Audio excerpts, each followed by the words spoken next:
안녕하세요. 농가주택 맹지를 매입해서 공인중개사 상대로 소송해서 승소한 사례를 알려드리려고 합니다. 어떤 조건이냐 하면 요 816-1 대지를 매입했는데 이 대지의 지적도를 보면 이것은 도로예요. 이게 도로인데 지적도를 보면 이 대지는 도로에 전혀 없어요. 꼭지점에 붙어 있어요. 공인중개사는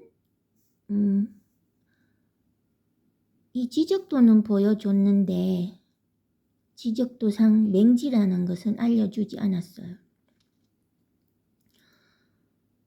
그래서 1년 후에 창고를 건축하기 위해서 설계사에게 의뢰를 했는데 설계사가 이 집은 맹지다 이렇게 해서 건축을 할 수가 없다고 알려주셨어요. 그래서 그때부터 이제 이 집을 해결하기 위해서 많은 노력을 했었는데 결국에는 공인중개사의 노력이 도로를 해결해 주지 않아서 소송까지 가게 된 사례예요. 소송은 이렇게 공인중개사를 상대로 소송을 해서 굉장한 어려움이 있었어요. 공인중개사의 이게 복덕방 할아버지죠. 복덕방 할아버지는 공인중개사 자격증이 없어서 공인중개사에 근무하는 자격증이 있는 사람이 이제 거래를 했어요. 그런데 복덕방 공인중개사의 복덕방 할아버지는 그 당시 이 지역의 부군수의 친척이었어요. 부군수.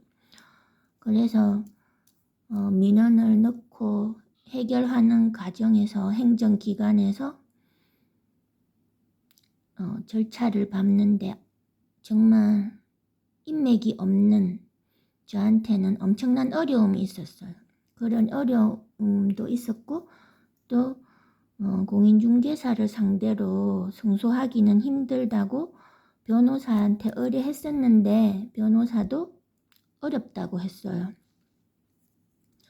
그렇지만 그렇게 어렵다고 하는 문제에 대해서 저는 굽힐 수 없어서 끝까지 노력을 해서 승소했어요. 변호사는 그때 당시에 서류 작성을 도우는 것 외에는 큰 역할을 하는 것이 없다는 것을 느꼈어요. 모든 사례는 원고가 다 제공을 해야 되겠더라고요. 여기에서 판결은 원고 30%, 피고 70%인데 원고의 30%는 무지한죄, 무식한 것도 죄가 된다는 것을 이 소송에서 알았어요. 세상 일은 경험할 것이 너무 많아요. 아직도 경험 못해서 힘든 일이 가끔 생기는데 그때 당시에도 저에게는 주변에 아무도 없었어요. 제가 스스로 뭔가를 해냈어야 했는데 이렇게 집을 매입하고 많이 힘들었어요.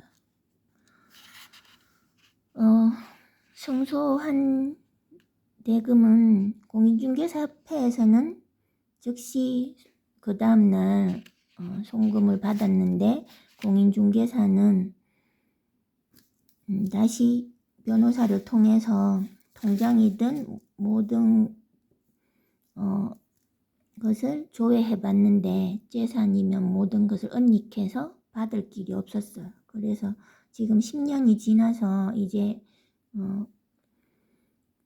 모든 게 이제 무효가 됐죠. 그래서 받을 생각도 없었지만 이제 받지도 않을 거예요.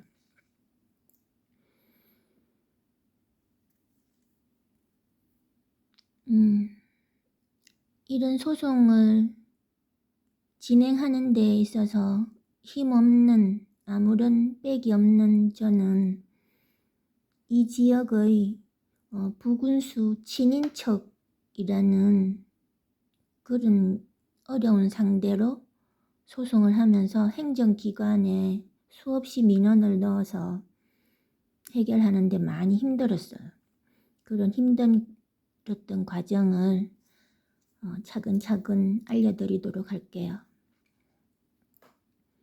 그리고 이런 소송을 하면서 느낀 것이, 무슨 일이 생겼을 때 그 일을 원만하게 합의를 하는 것이 낫지, 이렇게 소송까지 가서는 힘만 들고 상대방이 돈을 지급하지 않으면 받을 길이 없다는 거예요.